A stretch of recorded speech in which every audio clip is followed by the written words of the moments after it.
7 جون 2025 کی رات رشیا نے خرکیو پہ ایک بہت ہی انٹینس اور میسیو ڈرون میزائل اٹیک کیا۔ اس حملے میں کم از کم 3 لوگوں کی جان چلی گئی اور 21 سے زیادہ لوگ زخمی ہوئے، جن میں 2 بچے اور صرف 1 مہینے کا بیبی شامل تھا۔ یہ اٹیک 2022 کے انویژن کے بعد کا سب سے پاورفل اسالٹ مانا جا رہا ہے۔ اٹیک میں رشیا نے 452 ڈرون استعمال کیے، جن میں 48 ایرانین شہر ڈرونز شامل تھے۔ 45 میزائلز اور 4 گائیڈڈ بمز استعمال کیے، جو ڈائریکٹلی ریزیڈینشل اور سویلین ایریاز کو ٹارگٹ کر رہے تھے۔ پورا یوکرین رات کو انڈر اٹیک تھا۔ یوکرین نے 87 ڈرونز اور 7 میزائلز کو شوٹ ڈاؤن بھی کیا، لیکن ریمیننگ اٹیکس نے بہت ڈیمیج کر دیا۔ یہ حملہ سمپل ریٹیلیشن نہیں تھا۔ ایکچولی یوکرین نے کچھ دن پہلے 1 جون 2025 کو ایک سیکرٹ اور بولڈ مشن لانچ کیا تھا، جس کا نام تھا آپریشن اسپائڈر ویب۔ اس آپریشن میں یوکرین نے 18 مہینے پلاننگ کے بعد FPV کیمیکیز ڈرونز رشیا کے اندر بھیجے، disguised inside normal trucks. 4 location کو ٹارگٹ کیا گیا تھا: بیلایا، اولینیا، ایوانوو، دیاگیلیوو۔ یہ سب رشیا کے strategic nuclear capable air base تھے۔ ڈرون اٹیکس نے رشیا کے بہت ساری Tu-95 اور Tu-160 بامبرز کو ڈیمیج کیا، جو نیوکلیئر ویپنز کیری کرتے ہیں۔ رشیا نے اسٹیمیٹ کیا کہ ان کا 7 بلین کا لاس ہوا۔ رشیا اس سب کا غصہ اب خرکیو کی سویلین پر نکال رہا ہے۔ دونوں ملک رشیا اور یوکرین کی روٹس کیوین روس سے جڑی ہیں، جو 9 سے 11 سینچری کا سلیوک فیڈریشن تھا۔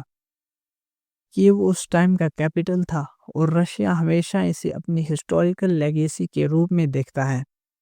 اسی وجہ سے ماسکو کا نریٹو ہمیشہ یہ رہا ہے کہ Ukrainians are not separate, they are little Russians. 1932 اور 1933 میں اسٹالن نے انٹینشنل فیمن کریٹ کیا، جسے ہولوڈومور کہتے ہیں، جس میں 7.5 ملین یوکرینینز بھوک سے مر گئے۔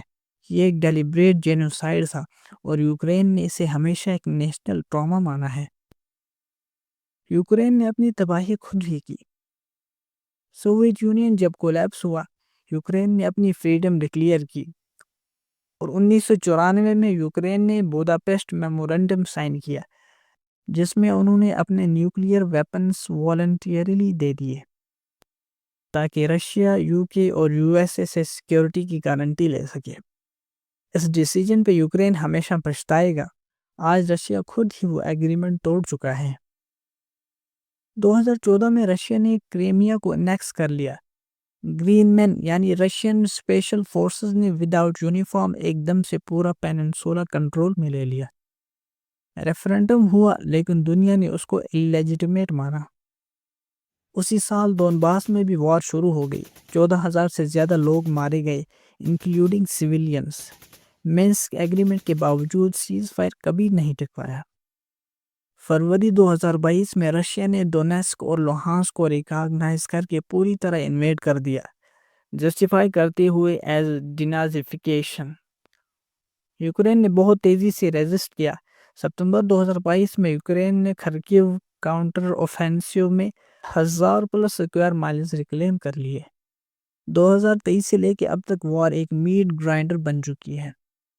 رشیا کی 1 ملین سے زیادہ کیجویلٹیز ہوئی، انکلوڈنگ 2.5 لاکھ ڈیتھس۔ یوکرین میں 4 لاکھ سے زیادہ انجرڈ یا مارے گئے۔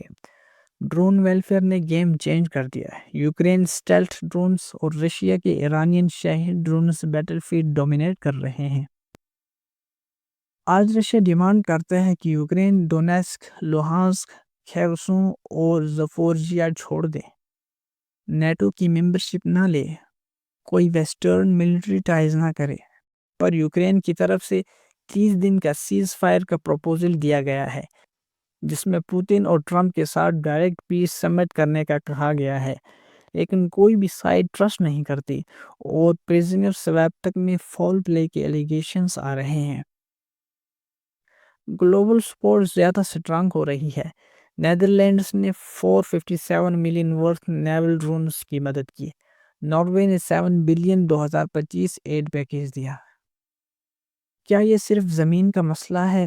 نہیں، یہ ہے ہسٹری کا کنفلکٹ، سروائیول کی سٹرگل اور جیو پولیٹیکل ایگو کا بیٹل فیلڈ۔ یوکرین کے لیے یہ صرف جنگ نہیں، اپنی پہچان بچانے کا سوال ہے، اور رشیا کے لیے یہ جنگ اس کی امپائر کے بچے ہوئے خواب کا لاسٹ پیج ہے۔ آپ کو کیا لگتا ہے کہ یوکرین خود کو رشیا کے قبضے سے بچا پائے گا؟ کمنٹس میں رائے ضرور دیجیے اور چینل کو سبسکرائب کرتے جائیے۔ شکریہ۔